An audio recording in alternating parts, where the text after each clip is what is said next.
Hi there, it's Mark, and here is the first episode of Mastering Masks in Adobe Lightroom. Today's episode, Getting Started, is exactly that. We need to establish a common understanding of how to use the materials through this series. So where to get the photos from we're going to be editing, how to download them, how to get them into Lightroom, and a few other bits and bobs. So that's what this is about. If you are already comfortable with that from watching other videos of mine, then feel free to skip this particular episode and pick up on the next one. Moving on from that, we are going to be looking at Lightroom versus Adobe Camera Raw. Not in depth by any means. Some people out there will be using Adobe Camera Raw and some will be using Lightroom. Spoiler alert, they're both exactly the same beast, same number of legs, arms and heads, they just wear different clothing. And I'll demonstrate that.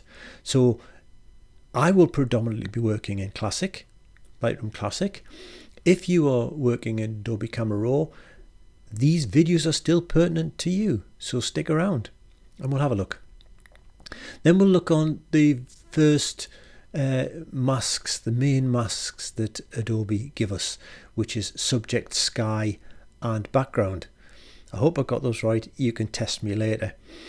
And we'll look at how they applied, and then we'll revisit them and we'll do some tuning to them with our first introduction to adding from a mask and subtracting from a mask. And that's it. We'll draw a line on the episode there. As I say, it's just the introduction one. We'll get into the nitty gritty in future ones, so stick around.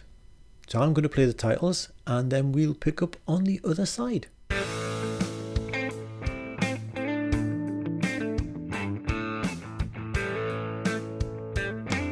Glad to see you made it the other side of the titles. You are still there? Yes? Knock knock? Anyway, let's get cracking. How do we get the images for this week's episode? Well, there will be a link down below in the video notes. I promise you that. It's not there yet because I'm still recording this. I haven't edited it. I haven't put it up on YouTube and I haven't added the text which tells us where the link is. So let's go and have a look at a previous video of mine. It's exactly the same process. So here in Safari, here's my web page. Let's have a look at a prior video. And here, handsome chap. Let's look beneath the video at the notes, and in the notes we find a link which you can cut and paste into your browser, or indeed just click on it. Let's just click on it. And there you are, that's downloaded. Now that is downloaded to my downloads folder, which is my default for downloading. I can't promise that's yours. You may have tuned or changed your system, so I can't advise you where those will be. We'll have a look at my downloads folder. So here's my downloads folder, and there is the zip file I've just brought down. Now, depending on your system and your browser and your settings, it may already have unzipped that. If not, you simply double click on it to unzip it. Now, if this isn't looking familiar to you, this is because I'm on a Mac. You may be on a Windows machine, but essentially it's the same thing. The buttons and layout of some of these panels might look different, but in terms of just using a file explorer to move through folders, to click on files, it's all the same. Two different pans to boil the same soup. I don't think Apple have probably ever been described to a pan of soup. We'll keep our powder dry on that one. So here are the files we need for this week, but as I say, they're not yet up on YouTube for you to download. They will be. So let's double click on those. So we assume we've just downloaded them. And there they are. These are the three files we're going to be using today. So I'm just going to load those into Lightroom. I'll show you what we'll do with Camera Raw in a second. The way I'm going to do that today, because there are many ways to import and lots of settings. So again, we just need to establish one common way of doing it. And again, if you're comfortable with this, do whatever you normally do to get these into Lightroom. I'm not going to unpick that particular knitting. For now though, I'm going to just highlight them all, click, drag and drop them onto my Lightroom icon. And that should start the import process, which it has. I'll just move myself down the screen. So here's the three files. I'm just going to click on import, but before I do that, I'm going to just click on add.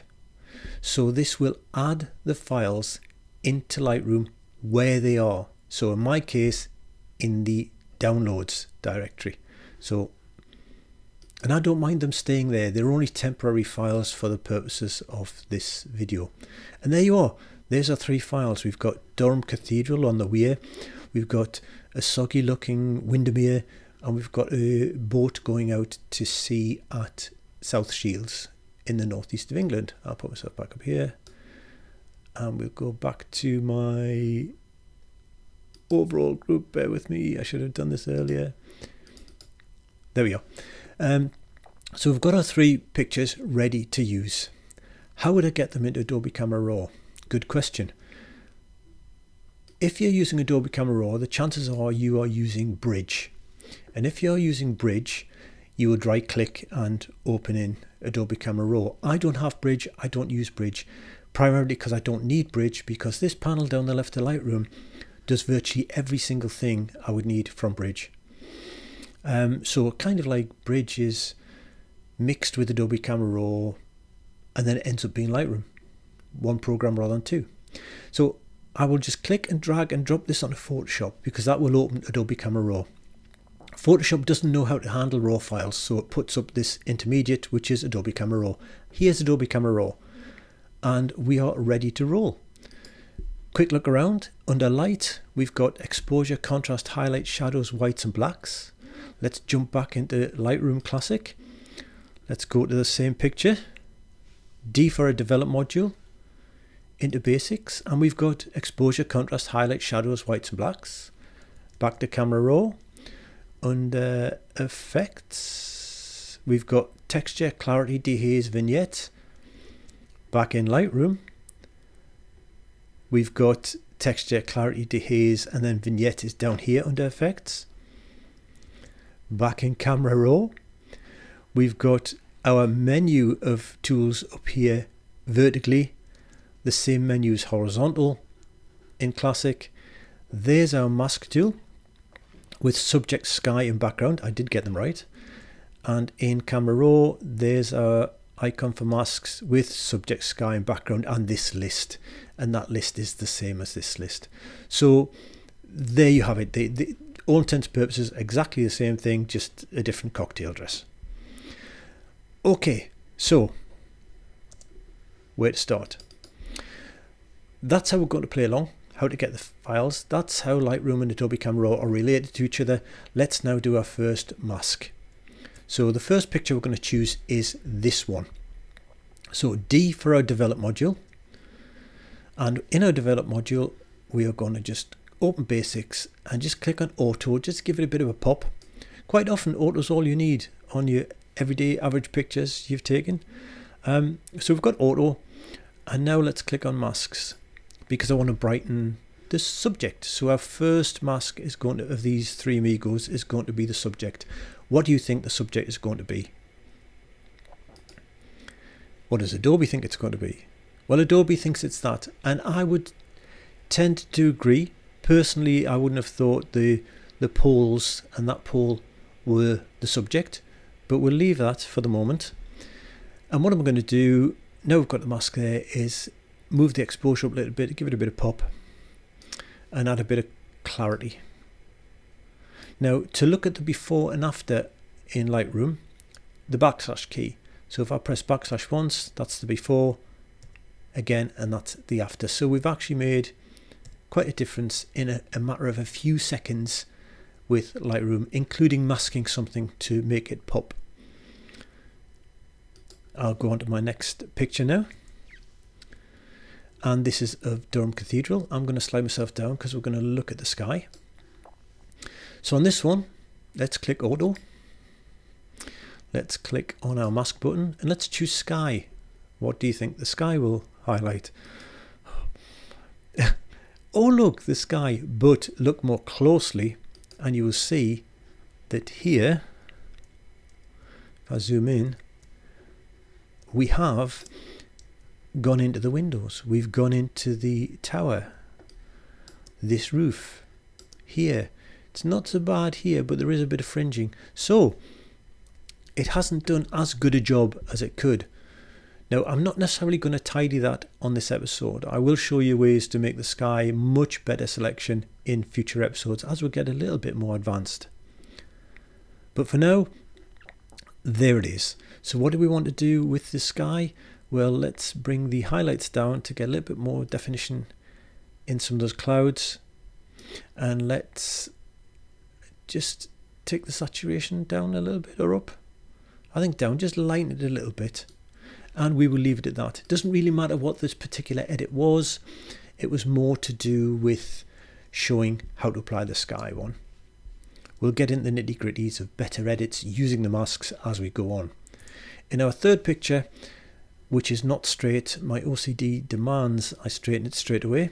Use my spirit level, click there, drag, release there.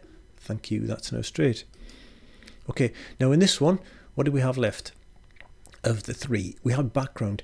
What do you think background will be? Spoiler alert, it's not background. I'm going to go back up here. I think I prefer being up here. It's not background.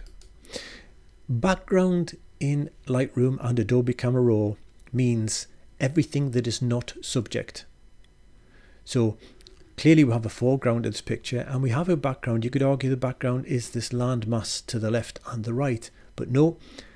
Background is everything that is not subject, and that works to our advantage in a lot of masking situations, but we will come to that over the coming weeks. Let's click on background. Now, I'm just going to mention something about the colour. Your colour might be red. I choose this horrible colour, this magenta, because it shows up better for me in pictures. It's just a personal preference, and you set it there. I clicked on the little square, you set the colour and the opacity of the colour here. You can switch this overlay on and off by pressing the letter O for overlay. When you first create a mask, it will be on, and as soon as you start to alter something, so I'm just going to nudge this exposure, the mask disappears, because it's letting you see the picture and see what you're applying. But if you want to remind yourself where that mask is, you can click on overlay there, or you can press the letter O again to bring it back in. Anyhow, let's bring it back in. Clearly, as backgrounds go, it's included some of the boat, which you could argue it shouldn't. That would have been the subject. And it's missed some of the background. It's missed these hills to the right. But again, not going to worry about those for the moment. When we chose subject, we use it to lighten the subject. Well, the inverse is true. You could make something pop as a subject by darkening the background. So let's do that instead. We've got the background. Let's just bring the background down a little bit. Take a little bit of clarity out of it. Get rid of that overlay. And that is a more balanced picture in terms of matching the ambient background to what we're seeing as our subject. But I still want the subject to pop a little bit, so let's put another mask on, and this is our first application of two masks.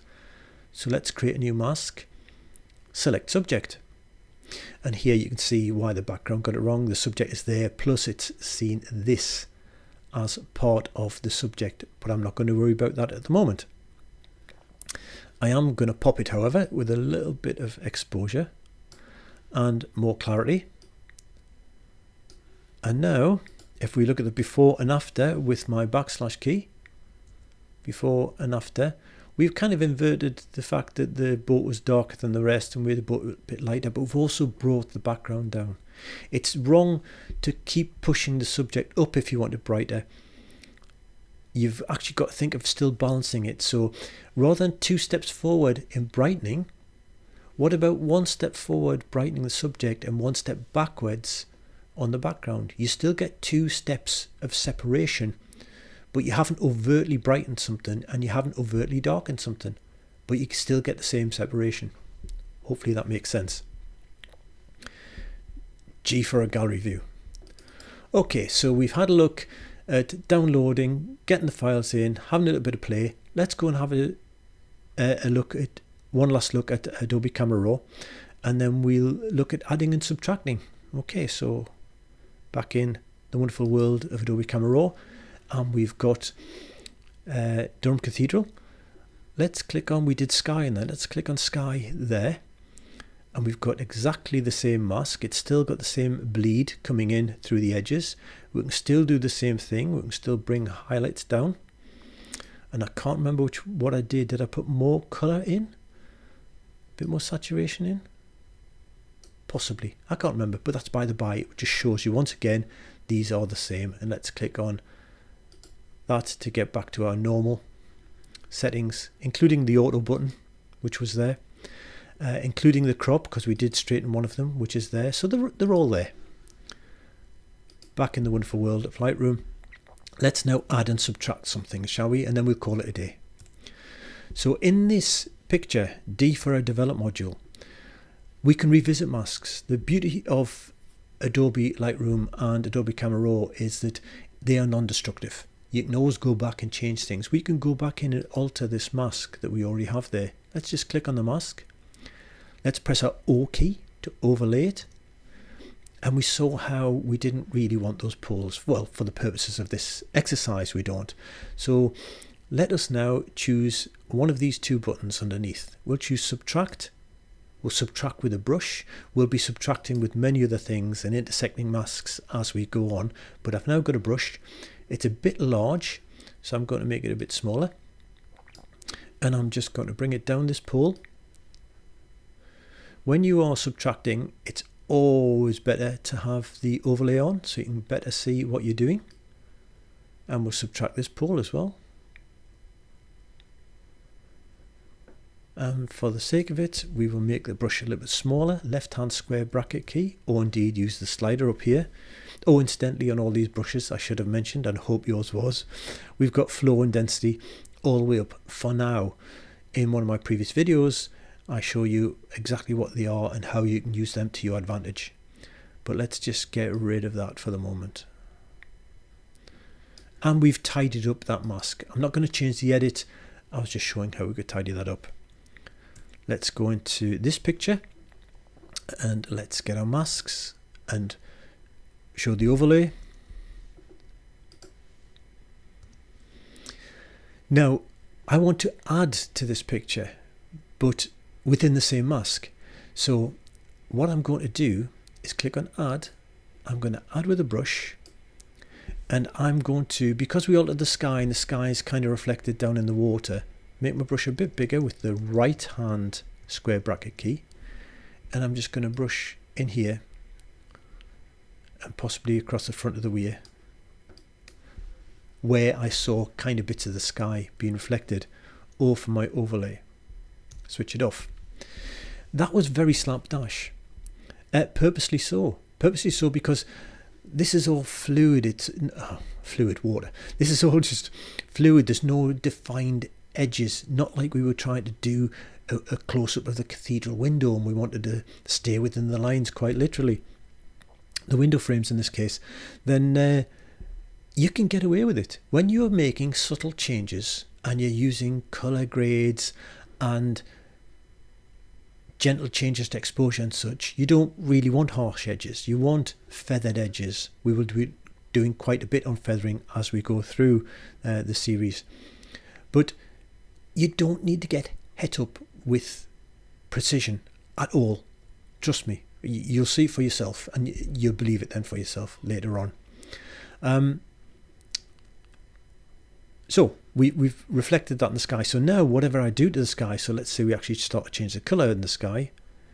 If you look down the river, you see that our job here was to make sure that the sky that was reflected in the river is actually staying in with the changes we make to the sky. Now, I don't want the sky that particular color, but it does show down here in the river. Oh look, we missed a little bit in the corner. So we're still on the add, but had we not been, let's close that again. We can come and we can add again and just play catch, so add with a brush and play catch up in that corner. And we'll fix that. So again, we've gone back and we've used two adds. So these masks can have multiple additions and multiple subtractions. Where were we? The very last one. Okay, there was two masks on here I want to tidy up. Now I would just be tidying them as we go along. I wouldn't be jumping back in and out. I just wanted to show you the piecemeal approach here, that you don't have to get it done all in one go. So let us go to the subject mask, press our overlay and subtract. You're probably ahead of me here with a brush. Brush is too big, bring it down.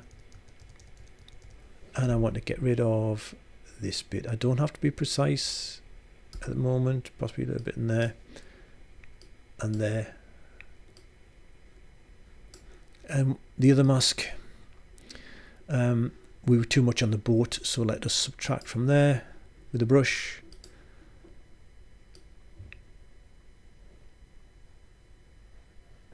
There we are. G for a gallery view. And that's it. That's all for today. So we haven't done a great deal, but it's been enough of an introduction so that we all know what we're doing in future episodes when there is resources to download and install into Lightroom to get cracking. We know where the masks are. We know how we can do a basic mask. We know how we can add to that mask and subtract to that mask, revisit the mask, subtract more than once, add more than once, and so on. And for the first introduction to masks, if it is indeed your first time, I think that's sufficient. I'll see you on the next video. In the meantime, please click on that subscribe button and importantly, ring the bell to be notified of when future episodes of this series drop. A thumbs up is always good because a thumbs up helps me, because YouTube notices thumbs up more than subscribes and is more likely to put my videos in front of other people. And that's it. See you on the next one. Bye for now.